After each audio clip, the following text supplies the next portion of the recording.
The year was 2017. The Nintendo Switch was just released alongside titles that would become monuments to the Nintendo name, like Super Mario Odyssey and Breath of the Wild. Donald Trump would be sworn in as the 45th president, and a little unknown game was released that promised to revolutionize Battleroyale games, seen in games like PUBG. This was the icon that is now known as Fortnite. Nobody believed Fortnite would become this gaming juggernaut it is today. With its initial release of Fortnite SavetheWorld, a game mode I really enjoyed by the way, Fortnite proved itself a hit with fans, but it wasn't until months after release with the launch of the Battle Royale mode that Fortnite took the world by storm.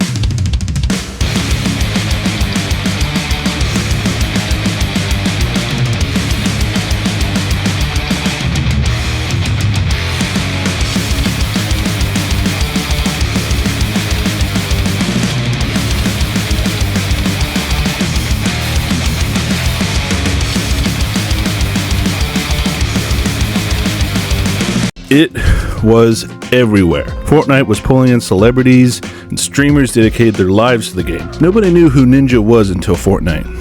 Now, when one mentions the game, his name comes up automatically. It's crazy how quickly the game took off and how popular it remains, but there's still a lot of reasons for its success. One of these being its gameplay.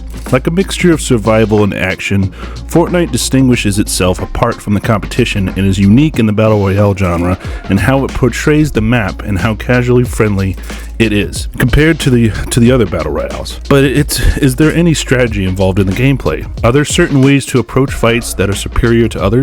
Or is it all just blind luck and instincts that wins fights? Well, I hope to answer these questions today about this legendary title, and I urge you Strat fans to try these strategies out if we find any. And if you like the strats may you consider dropping me a like or writing a comment down below, or perhaps smashing that sub button to see me dissect more games in the future. And without further delay, let's see if Fortnite is strategic or not. Fortnite's gameplay is rather simple when you look at it, but under the hood it's got some different elements working together to achieve something rather groundbreaking for the genre.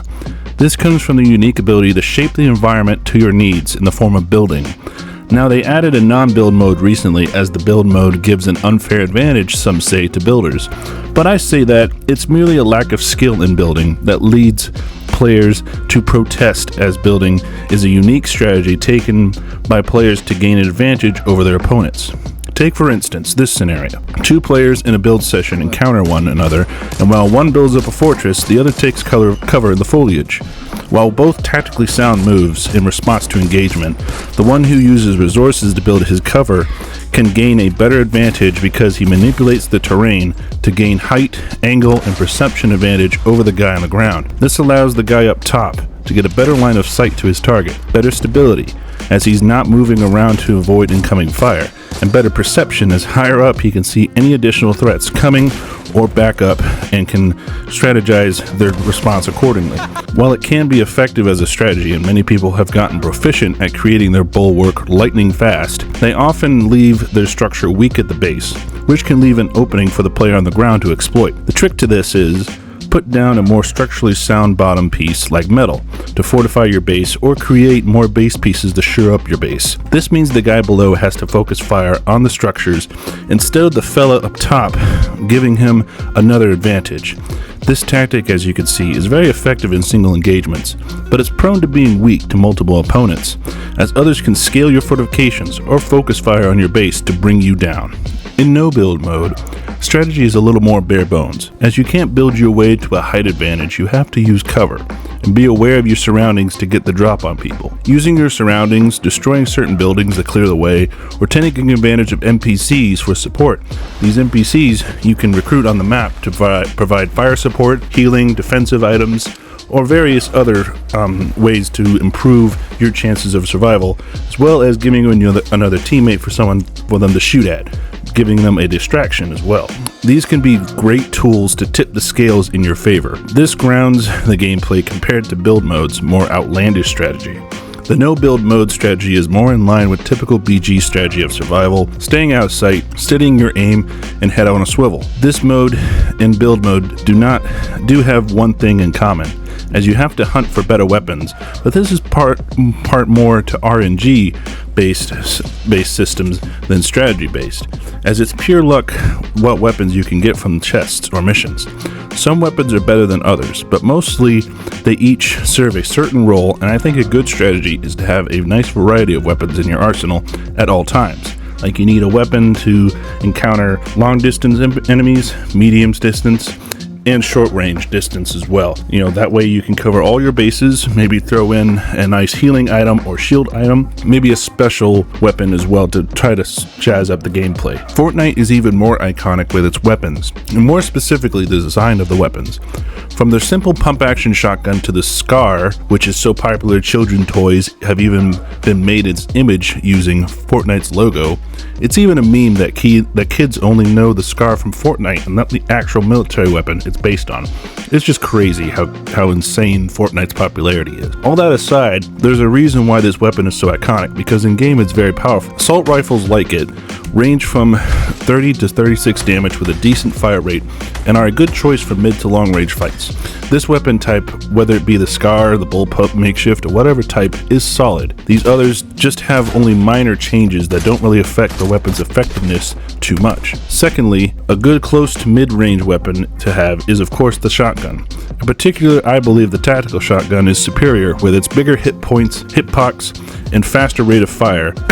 It's superior in these closer engagements, as it's easier to get rounds off and hit your target than with the pump action, which has a smaller hitbox, but the pump has vastly more damage than the tactical in an engagement, where your enemy will be more likely to be moving erratically. It's easier to land less powerful shots than one single powerful one. The tactical shotgun easily lives in my second slot. For incredible long distance encounters, one easily suggests a sniper rifle for the task, and none do it better than the semi-auto sniper rifle. Why do I choose this sniper over the bolt action or heavy? Simple, magazine size. While the bolt action and heavy do more damage, and could be a legit counter to an enemy using said rifles, it requires a lot of skill and a lot of placement and, dare I say, not moving around to steady your aim, which leaves you vulnerable to attack. And also, while the bolt action and heavy do more damage, you have to reload after each shot, which in a sniper match may be the deciding factor in who wins. Who can get enough shots off. The damage reduction is not too bad either, and with a good stabilization and low recoil, this sniper is a force to be reckoned with, as against a heavy or bolt sniper you can get more shots off and potentially get more hits in the time they reload. Like with the shotgun, quantity of fire downrange is often the deciding factor in these engagements. So the semi-action sniper reserves my third weapon slot. For my fourth slot, I usually put an explosive such as a grenade or a rocket launcher. Now this depends on preference. Hell, they all are preferences, but I usually play it by the game. What I mean is, if I'm getting a lot of close range engagements, then a launcher is not ideal because it takes too long to reload after one shot, leaving me vulnerable, and it could potentially do damage to me if I fire it too close. A grenade is a simple whip out, pull pin, throw, boom. So I pick up one of those if I'm getting more close range fights.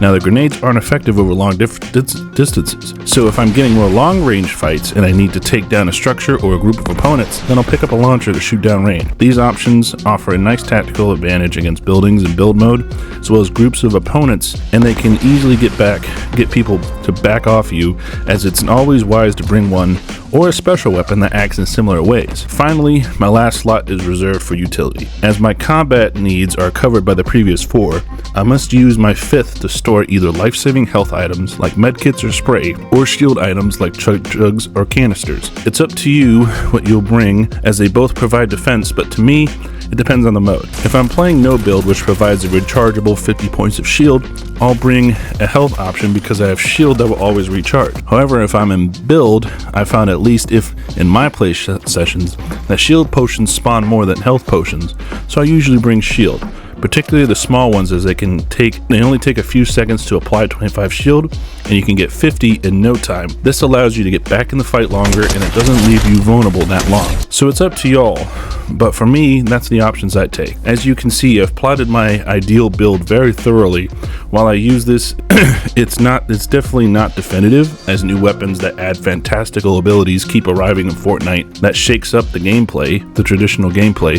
But for traditional players, this is my build if y'all want to rock it. There are these trump weapons, but traditionally, if you're going for more traditional build, that's always going to win you fights no matter what, because these weapons are pretty common to come across. This is what I recommend. Having looked at Fortnite's game modes, leaving out Save the World because it's not easily playable anymore, you have to download it from the store and buy it on a special time that it's available. There are indeed tactics involved to dominate in each one, as there are vastly different approaches with the inclusion and removal of building to control and dominate the battlefield. With no build, I find it more of a tactical challenge to gain an advantage over your opponent, as you don't have the luxury of making your cover or high ground position. You have to be aware of your surroundings and have to think more on your feet, while build mode challenges you to build with speed and keep some structural integrity to maintain a fight against an opponent. With groups of opponents, it's easy for them to overwhelm you if you're not careful, but a skilled tactical player will always be aware and avoid those situations at all costs. And if they find themselves there, they will try to disengage or trail one out of the group to take them out one by one. Short answer, yes, there is indeed much strategy involved in Fortnite. It's just drowning in all the hype and craziness that is Fortnite Battle Royale. But any tactical thinking player will find themselves winning most engagements against non-tactical players, unless the non-tactical ones get lucky. A degree of luck is also involved, which makes it hard to appeal to those types of players. Sometimes you can't get the tools you need till later, or not at all. If a tactically sound player can go in there, get the weapons he needs fairly quickly, he can put up a good fight against a player that's just moving around aimlessly and not, thinking tactically. In a lot of ways, Fortnite is not a strategy game. Its mainstream appeal is from its simplicity for people to get into it. However, to master it, there is definitely strategy behind it, and only by understanding what gun performs better in each situation, knowing your surroundings like understanding the map, and finally taking a tactical approach to engagements as you break apart your opponent's strategy and devise ways to counter him, is strategy in its purest form. And indeed, this shows that even the most casual games can still retain some strategy for the veterans to master. And I hope you all learned something from this video to help improve your Fortnite game. Finally, this is me, Colonel Strat. Remember to like, comment, subscribe to see more videos like this one. And as always, Strat fans, keep it strategic. Colonel out.